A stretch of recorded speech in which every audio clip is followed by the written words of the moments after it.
Fed does what they do. They flooded the market with liquidity. They were like, we will, and they wrote the put, we will not let anyone go bust, you Yeah.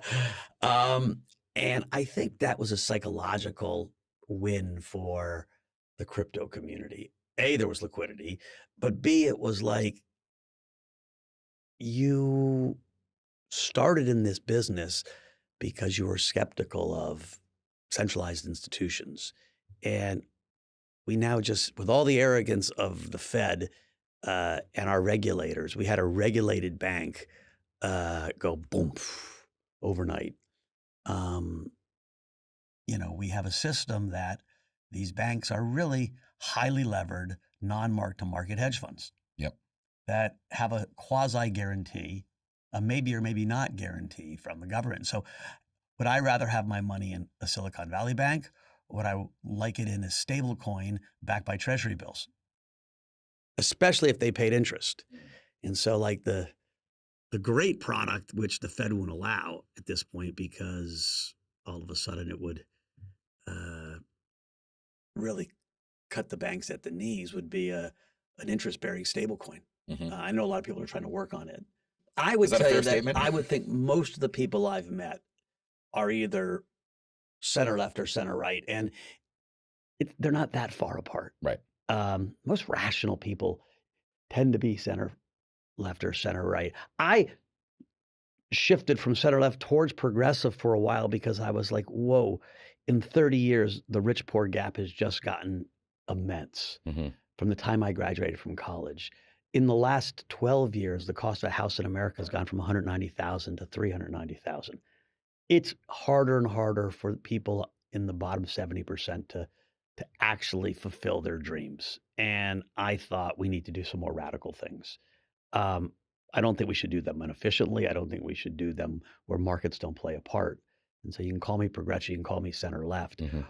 I think crypto had that capacity to help. I think it still does. What has been freaking infuriating is it's the progressive wing that doesn't want to see it that way.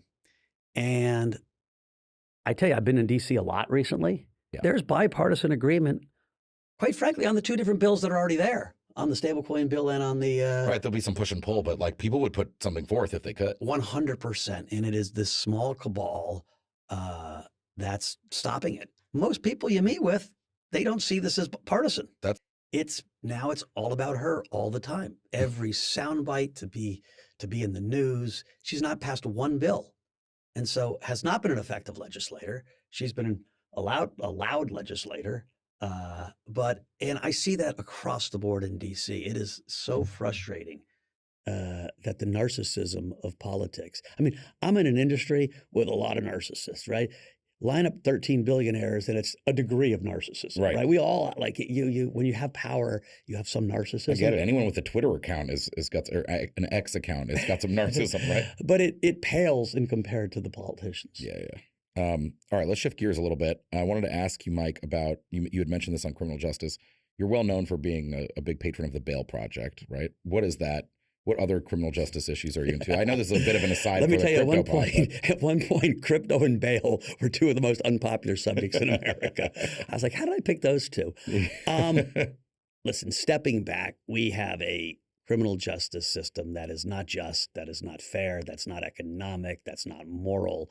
And as I stumbled into it, just literally because my daughter was working for the Bronx Defenders in the summer and started talking about what she was seeing, and I got more involved, and I made a bunch of money in Ethereum in 2017 and decided to put some of it to, I've got our own group of fellows, they're called Galaxy Leaders, where we have now 60 people that work in the field that we've given fellowship, 2-year fellowships to.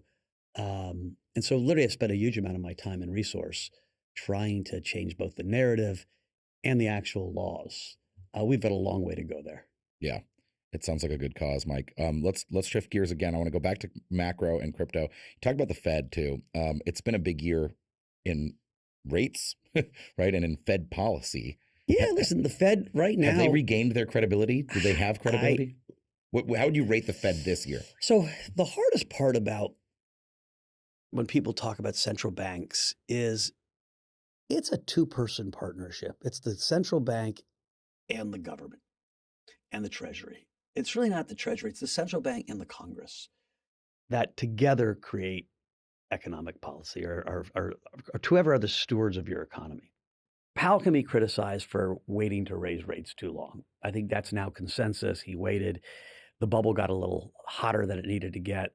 Probably good for you guys who rode the last few months of crypto 2021, but allowed inflation to take off. Yeah. He then came out with a golden hammer and it literally bashed us on the head with, 5.25% rate hikes, 25 basis points at a time. I was like, you got to be kidding. Now, the smart guys know exactly. We've normalized 25% spending. We are planning on a 6% budget deficit next year. We're at full employment, and this is insanity. This would be the time you should not have any at all.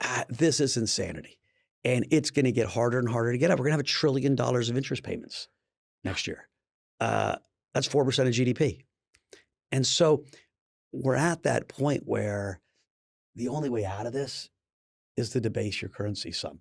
What the central bank's got to try to do, and I think Powell is doing this, you want to talk tough or 2%, and allow 3.5%, 4%. Yeah. That's how you slowly inflate away your debt. Remember, that year at 10% inflation, that inflated away a bunch of debt. Oh, yeah? But what does that also do? It erodes your purchasing power. Yeah. In 2012, you could buy a house in this country for $190,000. In 2023, the average house is $390,000. It has doubled in 12 years. It's unbelievable. That's insanity. So if you're a young kid coming out of school, you're screwed. Yeah, it stinks if you happen to graduate right in 2009. But let me tell you, if you bought Bitcoin in 2010 or 2012, yeah, I would say, what's the difference between Bitcoin and gold? They got the same macro story. And so I can talk about macro. The gold adoption story happened over 3,000 years. It ain't going anywhere. The Bitcoin adoption story is in it's the second decade, and it's picking up steam. And so what I mean by adoption is that people see it as a viable asset. What drives me freaking crazy is when Elizabeth Warren or Jamie Dimon or, at times Jenny Yellen said, well, I don't really see value in it. I was like, the gall, the arrogance that since you don't see value, there's no value. But Abby Johnson, oh, she must be stupid, right? Stan Druckenmiller, stupid. Ray Dalio, dumb. Jeff Yost, dumb. Pete Burger, dumb. Like the arrogance. You're looking at some of the best investors that have walked this earth that say, hey, there's some value in it, right? Bitcoin's value is the social construct. I say it has value. You say it has value. Therefore, it has value. I don't care what Elizabeth Warren says. But frankly, I don't care what Jamie Dimon says. Right. And they have been proven wrong. And the group of people that care about it have been proven right. Don't think you're smarter than the market.